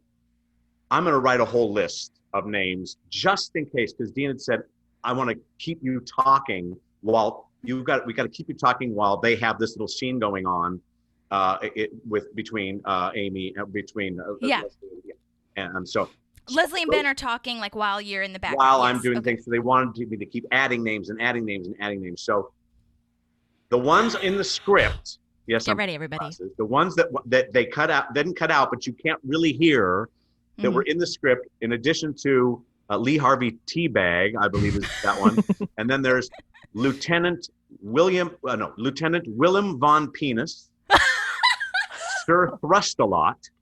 No. And then I came up with like 5 or 6. I can only remember 2 of them. One was Ben Bernanke, because Ben Bernanke was the Treasury Secretary at the time. So I came up with Ben Oh. Bernanke. And my personal favorite, which is a twist on Harry S. Truman, it was Harry Ass True Man. Oh my God. Harry ass true man. Wow. Harry Ass True Man. Oh. And of course, Anthony Weiner. Again, Oh. you can't write it better than Anthony Weiner, who's in the middle of a sex scandal at the time. Yes. Right. That's literally his his In case name. people don't remember who Anthony Weiner, which is the perfect name for a guy involved in a sex scandal. Yes. He was sending pictures of his junk to other people. Oh my gosh. That was So good. amazing. I'm going to add in so much applause in that one. Yes. My favorite line in that is when Leslie just comes in and she's like, he wrote this. Yeah, he wrote. Right. Like, Like, 'cause reading this the- right now. Yeah, Yeah, the way you deliver it is and I have the so. paper. I kind of have the paper, and I'm like, let me tell you, Adam told me this. So I ran into Mhm. Adam. I forget. It was. Oh, it may have been. It was at one of the. I think it was at the rap party Mhm. for that season. And Adam said, Kevin, I got to tell you something. When Amy and I were watching it, because they hadn't seen it before, I recorded just the speech. Mhm. And by the way, Jay was there. Oh, yeah, because he was reporting. Right now about his new sex scandal turnaround. So Jay is there with all these extras and Dean, and I'm reading this stuff. I'm doing my speech and then adding all these names, including the ones I was doing. Jay had his hands over his.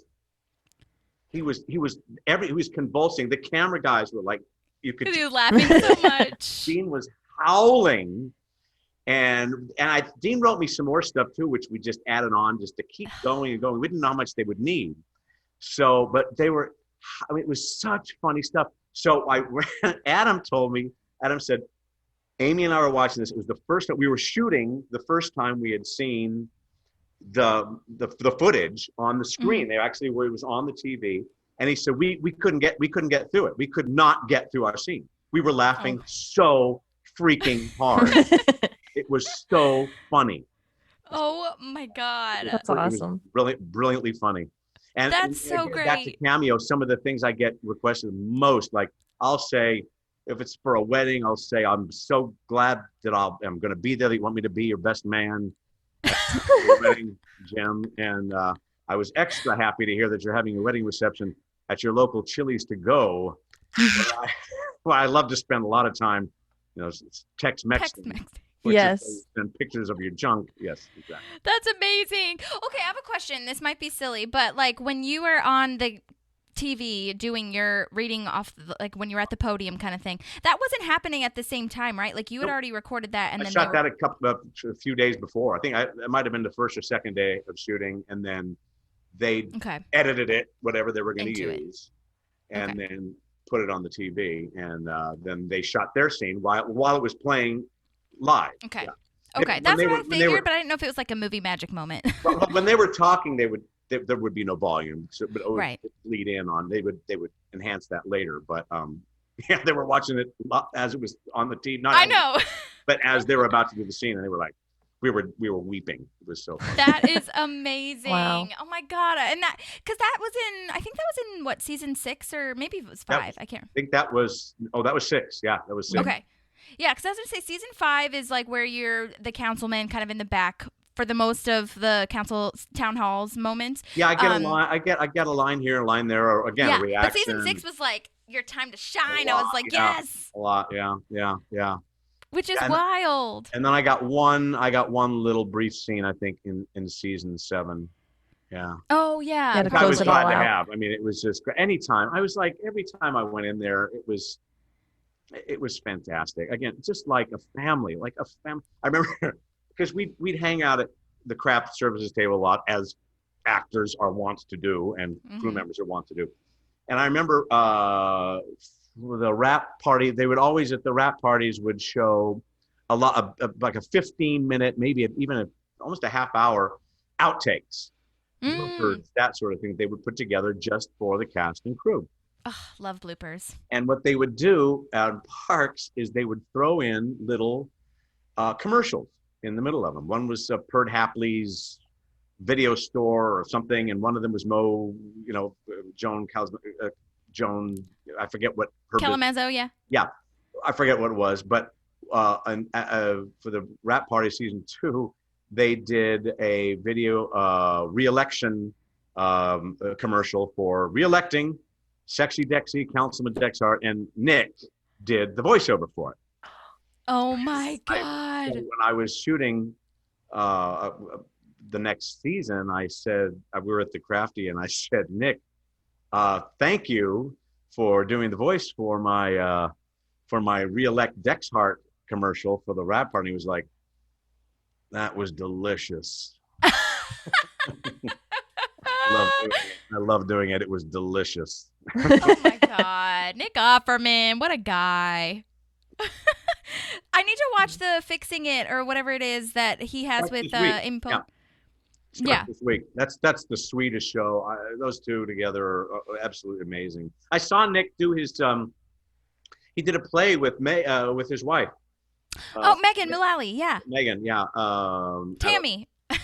Yes. In the show. Right. They should have Megan done Mullally, a scandal between the two of in-person you. show here in Los Angeles a few years ago, so we went out to see that. Yeah. Fun. Yeah, Maddie, that would have been really fun to have a scandal between Megan Mullally, Tammy, and Dexhart. Dexhart. That's right. Yeah. Who could out sex scandal one another? Yeah. I mean, Right. That would he's have been so great. aggressive sexually, and he's a freak, as he actually says at one point. Right. Oh, freak. yeah. Like, there's some really dirty stuff, and I'm a freak. Yeah, right. Some things I've never heard of. Yeah. Right. Oh, yeah. This was when Donna was tweeting from the Parks and Rec Twitter account. That was right? when Aubrey's when she was going to become. She was going to be interviewed. in the animal control. Yeah, and we're reading from Chris Pratt and her emails. Yes. Yeah. That's my husband. He's my husband. So they were very graphic and appreciated by all of us. Yes. Oh, right. Oh my God, love that. Well, Oh, so man. who directed the majority of your episodes? Do you remember, or Yes, was it all different? Craig Zisk, Okay. who I had worked with, he created. I think he was creator and co-creator of the show I did. I had a recurring on called the United States of Tara. Okay. Okay. Which was on Showtime. Okay. Craig directed 2 of them, and then Dean, I think, directed say. 2 or 3 of them. Okay. Yomer Taccone directed one. Do you know who Yomer is? I don't. He's in that 3-person rap group with Andy Samberg. Oh, sure. Oh my gosh. Lonely Island. Yes, of course. Right. Duh. Yeah, that's Oh my Yomer. gosh. Yes. But was he the one in Parks and Rec? Because one of those guys No. is in Parks and Rec No. as the Grizzle guy. No. Yomer was never in it. Yomer directed a couple of episodes, I think. What's his name? Yomer what? His father is the artistic director for Berkeley Rep. Worked for Saturday Night Live, and he directs so much television now and film. It's incredible. I think he directs a couple of films. Yeah, but he It's Okay. spelled with a J, Holly. a lot. Oh, I see it. Yes, Jorma Taccone. Okay, I see him. Yeah, Jorma's the Grizzle guy. Oh yeah, you're right. Oh yeah. Oh. Yeah. Yeah. I Yeah, guess he's he the- is. Yeah, he's the one that wasn't- like he wasn't in- skateboards away on his Yeah. iPad. Oh yeah. Right. Yeah. Yeah, we're stealing people's I had information. No idea he directed it too. Who was? I'm trying to remember. I was trying to think of his name the other day. Who's the guy that you can just order this online. You can get. Oh yeah, online. I don't remember his name. You can buy He's tools great, online. I'm though. actually watching Iron Man 2 right now Yeah, for you're free. watching Marvel 2 right now. You don't need a video store. I'm actually getting it. I love They that. lift. Yes. Oh my God, that's awesome. I'll say that what his name is in our recap moment. That's hilarious. Cool. Yeah. Okay, wait. So there was this other cut clip because speaking of Peacock, they have been releasing all these producers cuts now for great. not only Parks and Rec but for The Office too. Oh, great. And so there's a bunch of cut scenes. We just talked to Jim Meskimen, who is the What I guy, is what we call him. Yeah. And I didn't realize, so they had a talent show moment, and it was Purd doing slam poetry, and it was him doing impressions because he's an impressionist, and so he was doing like these bad impressions to kind of like be in the character of this guy. Yep. He So does I a was like, lot of really good in real life. He's very good. I've seen his stuff on YouTube, and I've been in auditions with him before and stuff. He's really great. Yeah. Yeah, he has this whole like little YouTube moment too where he does impressions with his wife and his kids and all Yep. this stuff. Yep. But okay, I wanted to play this cut clip because I wanted to share with our audience and I wanted to ask you about it if you remember it. But hold on, let me play it. You should know about the other councilman. Councilman Hauser is reasonable. Councilman Milton is a 106-year-old racist, but if you give him a sleeve of saltines, he'll be putty in your hands. Councilman Jam is a corrupt dentist with terrible hair. And watch your back around Councilman Dexhart. Why, is he very sneaky? No, I mean literally. He takes pictures of women's lower backs and puts them on Twitter. He's a perv. Oh my gosh. Because she's explaining to Kristen Bell's character, who takes Leslie's place in the council. Yep, when she's kind of getting her situated to take over for her, right? Yeah. Mhm. Oh, right. And I was wondering if you had heard that before. Yeah. Did you know that was going to be in there? Yeah, was that from the deleted scenes? Yeah. Yeah, because I remember when I did know about that actually. Yeah. Okay. It was in the script. Yeah. So when I'd read that, yeah. So. Yeah, I thought that was so great. funny because they are so detailed and putting you guys in every part of it, even if you're not in the scene. They talk. I thought about I knew about that. Maybe I didn't. No, I feel like I've either seen that before. Well, I'm pretty sure I've seen that before because I remember when she was referencing everybody and who they are. Yeah. Oh, right. Yeah. I thought that was really funny that the other, like the older guy, the older councilman is like dyes his hair by the end of it too. Milton. Yeah. It was James Green played him. He just passed away a couple of years, a year and a half ago. Yeah, I knew Jim before we did this. Wow. I knew his wife when I used to do theater at Los Angeles Theater Center. His wife was a stage manager there, and you'll know her. And I knew Jim. Ironically, my brother went to Cal State Fullerton after me. And Jim was brought in to play the lead, and You Can't Take It With You. My brother was in. He was a guest actor, so I've known Jim for years. Wow. He worked with everybody. I love in season 7 when they come back and we've jumped into the future. Remember? Yeah. Yes. Yeah. Mm-hmm. And he's got this black wig on, and he's got like a Walkman or something, or like what is it? An iPad or what? iPod. Yeah. Well, whatever the equivalent of that they did in Parks and Rec, I can't remember what it's called, but yeah. Oh my God, that's wild. My jaw was dropped the entire time when you were talking about him. I did not know that. Rest in peace. Pour one out. He was great. So hilarious. Yeah. It was great. Yeah. Oh my gosh. They all were. Yeah. In Yvonne's, totally. he played the main. Which one was the main? What was the character that was Hauser? Hauser. Right? That's right, yeah. Mm-hmm. Yeah. Oh my gosh, I love that. Well, do you have a favorite time on set? Like, do you have a favorite episode that you were in, or were all of them kind of okay? Or good, rather, not okay. Yeah, Christmas Scandal holds a very dear place for me because there was so much, and the scene, should we, and all that, and the scene within Pawnee, today, or Pawnee Today, right? Mm-hmm. With Joan. With Joan. That was so much fun to do, just hiding around the thing and then having her being so shocked. It was delicious, as Nick would say. It was great. And of course, I will always be grateful to Amy for writing me into the 100th episode. That was just wonderful. Yeah. That makes my heart so happy to hear. I've got so many moments in so many episodes I love that other characters were in. Of my stuff, those were by far my favorite. Probably the one with my kid's birthday party too. But yeah, there's a moment that I swear to you, every time I see it, I am doubled over and weeping. And that is when Ron's got to eat a banana. And he's got to get more potassium in his diet. He's been really sick. And at one point, like when he peels it, something sticks on him. He's like, he's trying to get the thing off of his little piece off his finger. Yeah. And he stuffs it in a burger at the end. He's like, in a burger. Then he's like, ladies. That kills me every time. That's so amazing. They're chock full of, every episode is chock full of a little moment that is unbelievable. Like there was not an episode, and again, I still am huge fan of the show. I wasn't like one of these guys that comes in, I do my guest star, I did a topic show on NCIS, and NCIS is a great show. Did I watch every episode? No. But I watched every episode of Parks, and I still do, because every episode I'm doubled over in laughter at least one moment, and every single episode.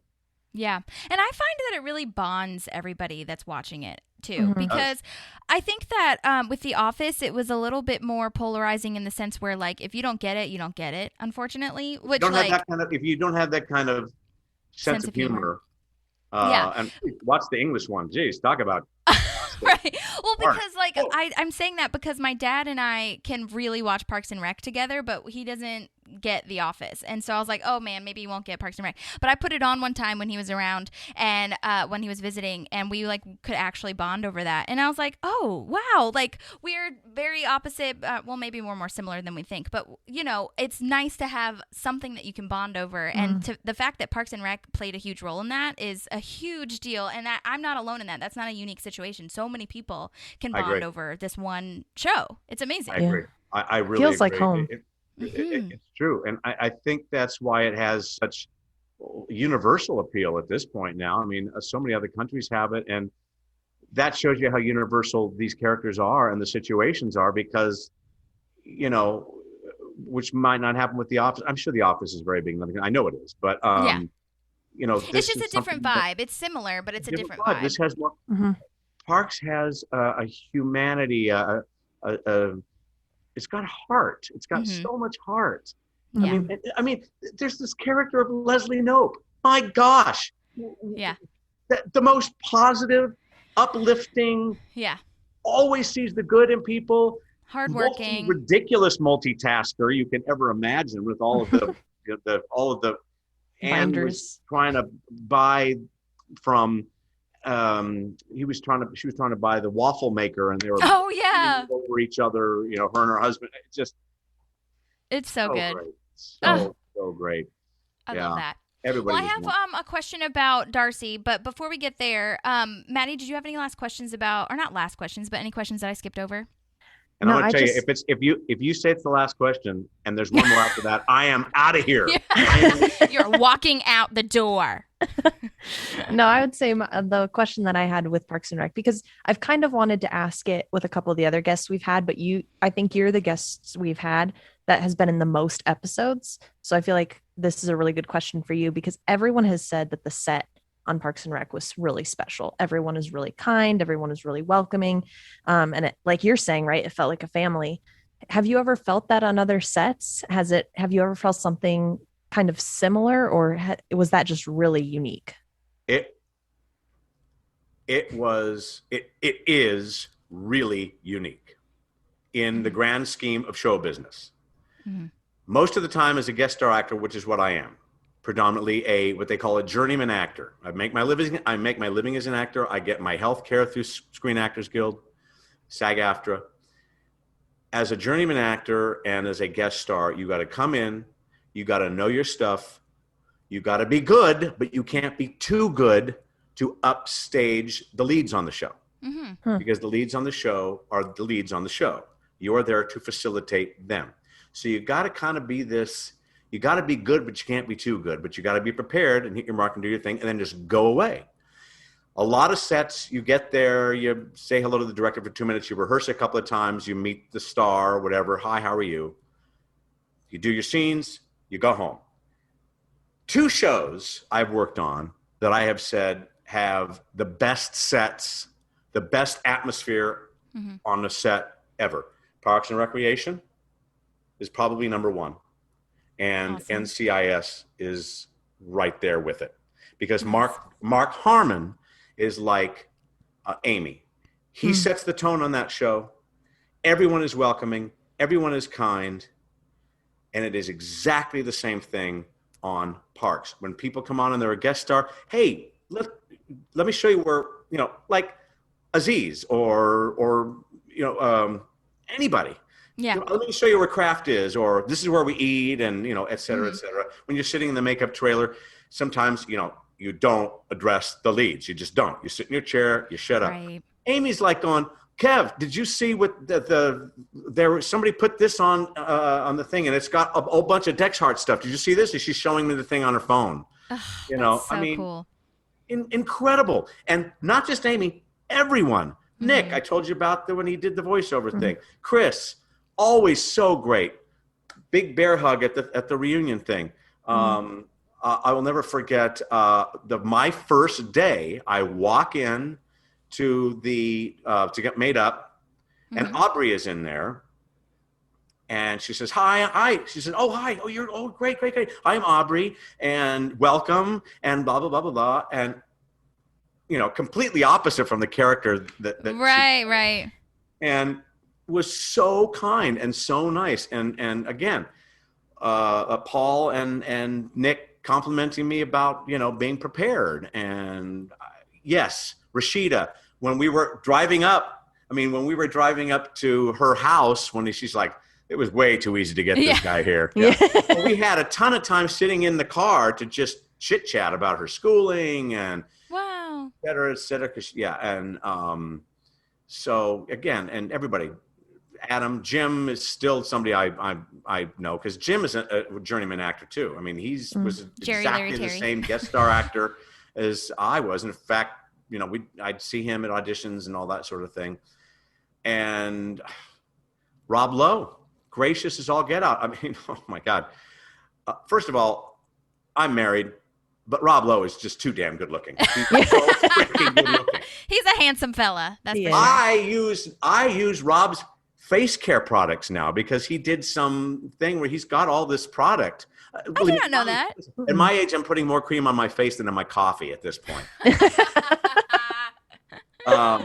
But we were at the wrap party for the Paley thing, and my wife was with me, and Rob's walking around, and I said, "Rob, Kevin Symons, I played Dexhart." He said, "Oh, man, it's so good to see you. How are you?" I was like, "Oh, this is my wife, Darby." It's like, I'm introducing my wife to Rob Lowe, and she was like, "Oh, so nice to meet you." I've made a mistake. Right. Oh my God, that's amazing. Yeah, and I mean, I'm sure it could be like mundane if you're on a set. Like you just anything, even though it's so exciting, can turn into something that might be monotonous since it's a job. But it's amazing that that's how I feel every time we're on the podcast talking to people. I'm like, this is so exciting every single time. Yeah, and again, it stems from Amy, but it was, and I'm talking about the crew. I still run into crew guys, at this grocery store, and we chat for a long time, like the Grips camera operators. Yeah. And I've worked with them on other shows, and we always talk about parts because everyone was laughing all the time. The cameramen, the Grips, everyone was always laughing. That's and amazing. Again, every time, like if I hadn't had an episode in weeks and I got back there, man, it was like right back to it again. I knew the PAs, I knew the ADs, everybody, and you're all welcome. And it's like, oh, we're all back together again. It literally was like that, especially with the councilman. Yeah, we were kind of always together, so we spent a lot of time together. It was great with Amy. It was phenomenal. Council people. We talk about everything. That's so stuck on a great. cruise ship. I mean, just crazy stories that she would have. Great.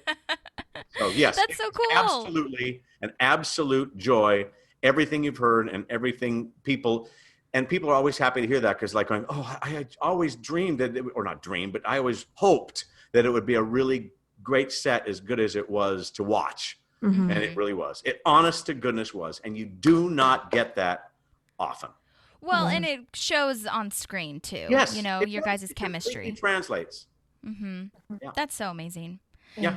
I was going to ask about this Discovery Channel show, though. Your first ever series regular. Was it your first ever series My regular? very first series regular, Darcy's Wild Life. It was the first time that Discovery had worked with NBC. So it was an NBC show.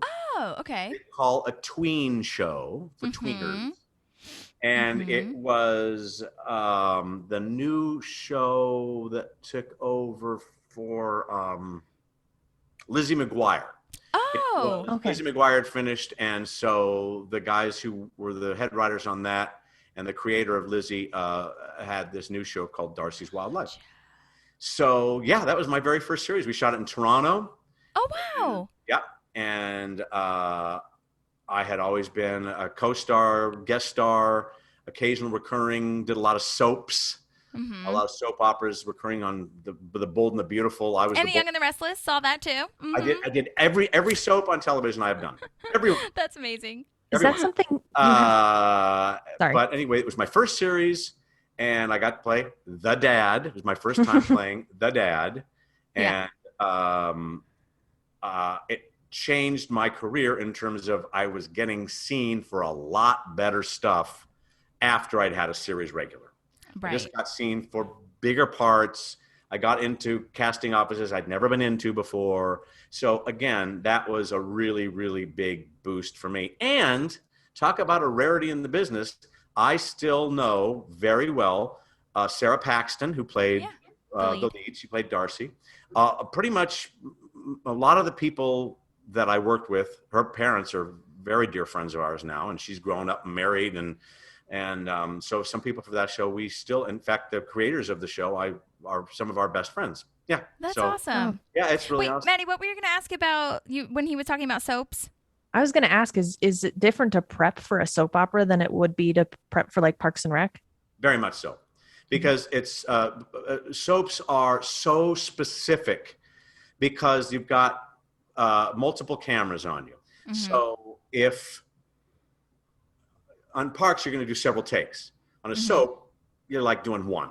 And they're catching every actor from a different camera. So you got A, B, and C cameras, sometimes even a D camera.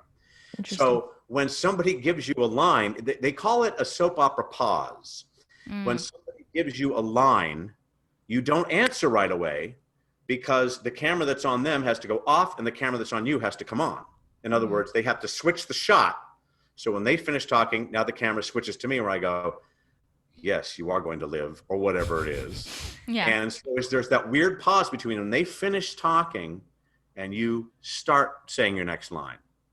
Not only that, you want to talk about running by the seat of your going by the seat of your pants. These poor actors that are series regulars, they've got their lines right here, and they're going, okay, and we're rolling, and speed, and they stick it under their butts, and they do the same.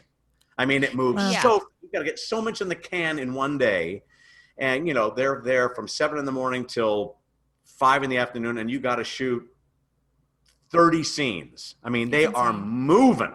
Well, we were talking to Linda Montana about this, who plays Denise Yermley, the one who sings the national anthem and telethon and everything and beauty pageant, because she's done a couple soaps too. And I always say, like, so many people give soap operas like such a bad reputation, but I'm just like, you guys don't understand that it's 5 days a week, every single day, and that's why these stories are all conflated and mixing and twisted and whatever. Because like you have to be, not only like for the writers, but the actors are learning these, like you said, in literally 5 seconds. Like what? It develops. I'll tell you what it does. It develops bad habits as an actor because you are just you are cramming lines into your head. You don't have to feel what you're saying. You can feel what you're saying, but you don't have to even believe what you're saying. And you have to be able to turn on the waterworks like that. But, you know, you're and cut. Okay, so we're moving on. And, you know, I mean, it just develops because you are cramming lines into your head. Yeah. So you don't have time to, where is this coming from? Where is the motivation for this? What is our relationship? You don't have time for that. What's my want? Line, shut up, get on to the next line. I was doing, I don't want to say, I'll just say it, General Hospital. And I think they shoot 50 pages a day, something crazy. That's insane. Crazy. So I had 8 scenes in this episode, 2 episodes, 8 scenes. We shot them all in one day. I was called at 7 a.m, and I was home out of wardrobe, shot all the scenes, out of makeup, out of wardrobe, and home by 10 o'clock in the morning. Oh my 8 God. scenes. At one point, we were in the middle of a scene. Somebody drops like a lead bar on the soundstage, just clank, clank. And I'm going, oh, well, we're going to stop. Moving on. We got it. Good. Next. You can hear it on the tape. Oh, my God. And oh, my gosh. Yeah, they just don't have time. Nope. That's crazy. Dang. Nope. Wow. They need to do a documentary about soap operas, I feel. Oh, it's amazing. Yeah. And the actor I was working with, who is very well known on the show, he's one of the big characters. You know, again, he's got to learn so much dialogue. He would feed me the wrong cue word or line, and which you didn't know when to come. I knew when to come in, but he fed it to me so that I had to change the tense of what I was saying. In other words, I had to change what I was saying because of the wrong line he was feeding me. Oh, right. Moving on. That made sense. Moving on.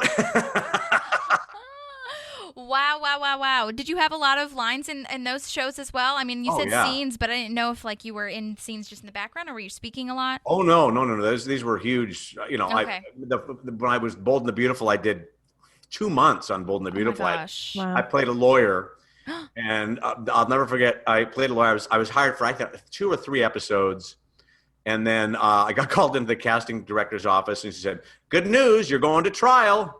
You're going to be around for a while." Right, you got some big scenes. I sent my mom your name because she watches Bold and the Beautiful. She hasn't responded back yet, but she watches Bold and the Beautiful, and she was like, "Oh my God, you're talking to someone from Bold and the Beautiful? What? What's his name? What did he play?" And so I can't wait till she responds. I'll let you know. I remember my wife and I were in Italy a few years ago, and our travel agent sends little briefs of, because my wife is a TV director producer, and then they'll send little snippets of who's staying. Our travel agent is great, and they send little snippets of who is staying.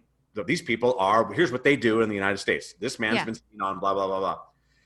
And we get to Florence, and we're checking, and the entire staff comes out to meet us. It's like, what the hell? I know what's going on. I know we have a nice room, but come on. And so I was like, what's going on? They're giving us gifts. And so finally I started talking to people as we were just finding out where we're going to go and that sort of thing. And the one lady goes, "I got to tell you, I love The Bold and the Beautiful. That's one of my favorite to show." And the other woman said, No, I don't like those soap operas. I loved you when you were on Desperate Housewives. That's amazing. You got a global reach, dude. Wow. That's so cool. Holy. That's amazing. Oh, my Desperate Lanta. Housewives. Yes. Bold and the Beautiful for a while was the biggest show in the world. It was the most watched show in the world. Oh, Wow. wow. That's insane. I mean, Crazy. I watched it. I grew up watching it too with my Bold mom. and So Beautiful, like, yeah. totally. And I remember they switched the lead guy. I forgot his name. Victor, I want to say. They switched. No, not Victor. Maybe that's Younger than Restless. Regardless, in one of them, they switched the character because I guess one guy wasn't available. It was Ridge. Oh, Ridge. Yeah, I worked with the first Ridge. Yeah. Yeah, and they switched him, and I was like, no, what? Why? That happens all the first. time. But Brooke, the woman that plays Brooke, is still on that thing. I couldn't Yeah. believe it. Oh my God. gosh. Yes. She's still on. Is it Brooke or I forget? Yeah, it's Brooke. My sister's name is Brooklyn, and my mom always jokes that she like knew the name Brooke from the show, and like Right. she liked that name. So that's not necessarily why her name is Brooklyn, but like she definitely had that in her head when she named my sister, which is hilarious. Wow. That's so awesome. Well, okay, do you want to listen really fast to the theme song of the Darcy moment to remind your memory? Do you remember it? I remember it. I heard it every week. Yes, I definitely remember it. It was kind of a rap thing. Yes, it was. This girl Darcy loves to have fun. She was feeling fine and had been a good time hanging out on the scene. Mom on a big screen, but she moved her way. She's stacking hay. The nearest town is 12 hours away. Cows are mooing and many roosters crowing. It's not the same. It's not a game. It goes on for quite some time, but yeah, it's so wild. First time I had to do one of those opening credit things where they say and Kevin Symons. Yeah. And you stand in front of a green screen and you just kind of do a lot of this. Right, like nodding and smiling, arms crossed, shrugs. That's great. That's Typical so awesome. opening credit stuff. Yeah. Oh my my gosh. gosh. Again, I've been very blessed. I'm having a great career, and Yeah, it and was- who it would was- have thunk that with all of these streaming services that it's just the gift that keeps on giving, I feel. oh yeah, the Parks is definitely. I mean, it just is.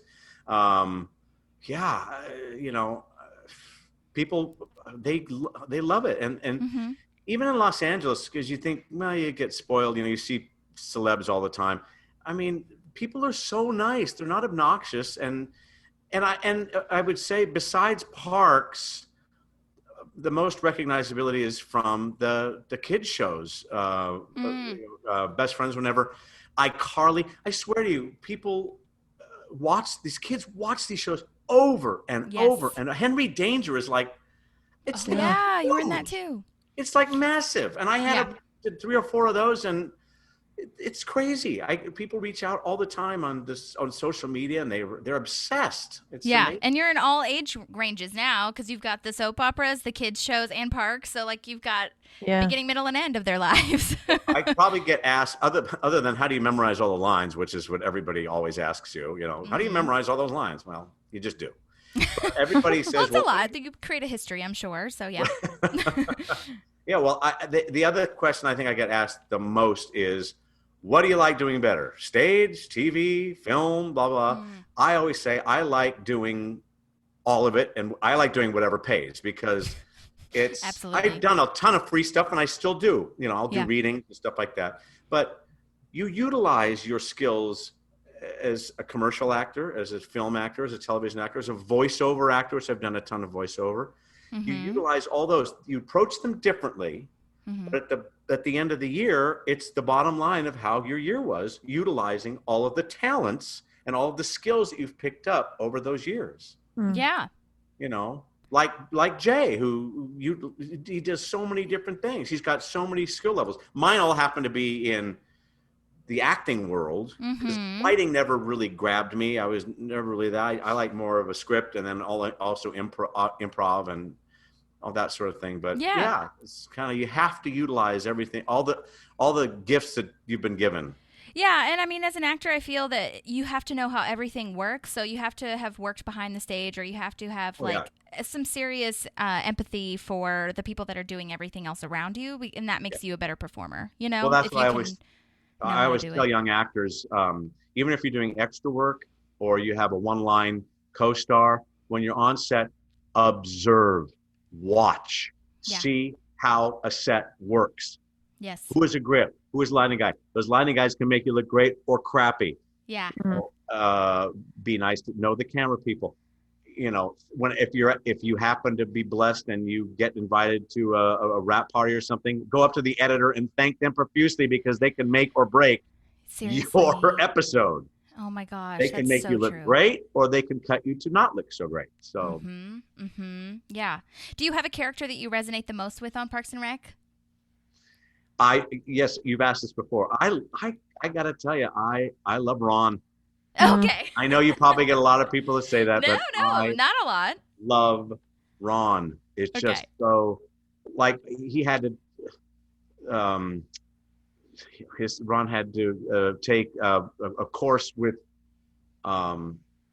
April, the Katumps thing with Chris Traeger. Right, that Chris had to teach. Yeah. And he was going in there to tell Chris that she won't be taking the course, and then he says, I never had to take it. Oh, and he just looks and goes, well, this didn't go well. Yeah. Oh my God, he's the greatest person to resonate with, though. I mean, come on, that guy, amazing. Right. The way they wrote him too, and like all his skill sets that they put into the show, like with woodworking and everything too. It's amazing. Stuff's really good too. It's really really good. Oh my gosh, that's but I'm amazed at when I started doing this little show. Whatever practice date was episode 3 or 4 of season 2, I think. Yeah. Early on, and I mean, I wouldn't say unknown, because Amy was known, right? But lot Aziz and they weren't Aubrey, names yet. And I mean, Rashida was known because of The Office, but a lot of these people were not known. And now you're talking about Chris Pratt, who was sleeping in his car in Hawaii, trying to get extra work, and now is like the biggest movie star in the world. And oh my God, Adam is gigantic, and Aziz has got Master of None, which is just incredible. So good. And Nick is in everything you can possibly manage. So yeah, God bless these people. This show changed a lot of lives. Absolutely. Oh my gosh. Well, you have been so gracious with your time. Yes. Thank you so much. And I do want to mention very briefly, you have your YouTube channel. Can you please plug that, because you've got a really amazing bartender moment that happens? I do. I have a cocktail show called It's 5 o'clock Somewhere, Cocktails with Kevin. Okay. And also there's a ton of extra Dexhart stuff during the pandemic. I was bored out of my mind. So I did a series of PSAs, public service announcements, about COVID from Councilman Bill Dexhart. Oh my gosh. All on my YouTube channel. There's about how did I miss that? 5 or 6 of them. Okay. one where he's exercising. Just check them out. I will link them in the show notes, and everyone will know. So my Insta and Twitter is, all of my social media stuff is at the Kevin Symons, at the Kevin Symons. SY. SY. Okay. KEVINSYMONS. Yes. Perfect. And you were just on Blackish too. I had fun following you. Yeah. Did that air already? Yeah, it was the season finale. I did the season finale of Blackish. It's been great because I've done a Blackish and a This Is Us. The This Is Us was literally as the pandemic was starting, and Blackish was literally when sets were just opening up again. I was so blessed to be on a set again after being at home for over a year in my office doing Dexhart videos. And Well, and then speaking of this community too, Vincent Jones, who wrote the theme song that we talked to for Parks and Rec, works on Blackish and Grownish and Mixish and all that stuff. So I was like, oh my gosh, we're creating a Blackish community too. It's a tiny world of this business. It's a very small place. It really you just gotta stick around. Facebook is just Kevin Symons, and then the YouTube channel is the Kevin Symons channel. Okay. Watch it. There's a lot, and I have a lot of like Darcy. I got a bunch of Darcy's Wildlife stuff. I've got a ton of those commercials that Randall directed on there, the little 30-second ones. So, and I'm adding more career stuff all the time. So check that out. Subscribe if anybody wants to. Smash that subscribe button, as the kids say. The kids today. And then of course Cameo, and which is great for connecting. You can always send out a message to whomever you like. And as coming to you from Sexy Dexy. And as salty as you want it, and Memo for our European listeners, and then and then my credits are on IMDb as everybody else does. Yeah, totally. That's so awesome. Thank you so much, Kevin. Seriously, Maddie, do you have any other questions though? I wanted to just let you know, because I don't know how much you get this, but my boyfriend, Kevin's putting his face in the camera. Yes, I see. My boyfriend loves Nick. He loves Ron Swanson, but his other favorite character is Dexhart, and I don't know what it is, and it makes me a little nervous as to why he likes so many of the inappropriate comments. But you're his, like, every time Dexhart comes up in an episode, he's like, "Oh, I love this guy." So I just thought you should know that. All I have to say is watch your back. No, really, literally, watch your back. He may be taking pictures of you behind your back. Yeah. Well, first of all, congratulations on your choice in man. Because he sounds like a great guy, and I love him already. Thank you. Yes, he's definitely got the fan base. Very sweet. Yes. Well, I was looking forward to this, and what was really great about it is not only getting to chat with you guys, looking forward to that, but revisiting some episodes that I hadn't seen in a long time, and that was an absolute blast for me. So thank you for that treat. Oh, I'm so happy that you were able to be here. You were so gracious with your time. This is a Saturday too. Oh, yeah. It was so nice talking to you. You too. Yeah. Thanks, you guys, and I wish you all the best with this. It seems to be growing. As Jay said, you're on lists of top parks things, and which is crazy. Yes. Nuts. I love it. I love it. This is where we're at now. I think I'm the only person in entertainment industry who does not have a podcast. I know, literally though. I'm literally the only one. You could start one, or you could be a recurring guest on ours. So that's yes. I got half mic will travel. I'm ready to go. Yes. Anyway, happy Saturday, you guys. Thank you Break so a leg much. and all your future things. Thank you so much. Have Best a great weekend. Okay, bye. Bye. Bye. Yay! Oh. He was awesome. God, I can't handle it. Yeah, God. That was great. He talked for so long. I'm so excited. Yeah, me we got too. so many juicy nuggets. He was wonderful. Well, and I was really happy because I think because he was in so many episodes, we were able to get so much Parks and Rec info out of him. I think more so than some of our other guests. So that was great. Yeah, I think him and Jay are the top two that we've talked to that are in the majority of episodes. But I also, he's the first council member we've talked to, which is a big deal. You know? So next up is Amy. I'm going to tell you right now, I am wondering if we could, and we don't have to keep this in the podcast, obviously, but if we recorded a little, like, please come to our podcast thing, the two of us, and sent it to both Amy and Rashida, and said, "Can we have a best friends Reunion. Yes. Like, hey, we resonate a lot with the two of you. Like, could you come on our podcast thing?" I wonder if they would be more inclined to do it together. Yeah. Or I wonder. want to do that also with Angela and Jenna. I would love to Yeah. have a moment with them too. That'd be so cool. Yeah, a Oh little my God. collab. Yeah, I definitely also want to. That is 100%. That should go on our list, and we should do that. Like, we should Yeah. schedule that for our next pod recording moment. And like plan out what we're gonna say. Also, I don't know who to send it to, and that was another thing too. I felt like he'll listen to this, I'm sure, which is wild that he listens to this. This Yes, is so exciting. that made me he so listens happy. to the podcast. Which, like, also I think it probably started out as research because, right, you don't want to go on a podcast that you don't know anything about. But Right.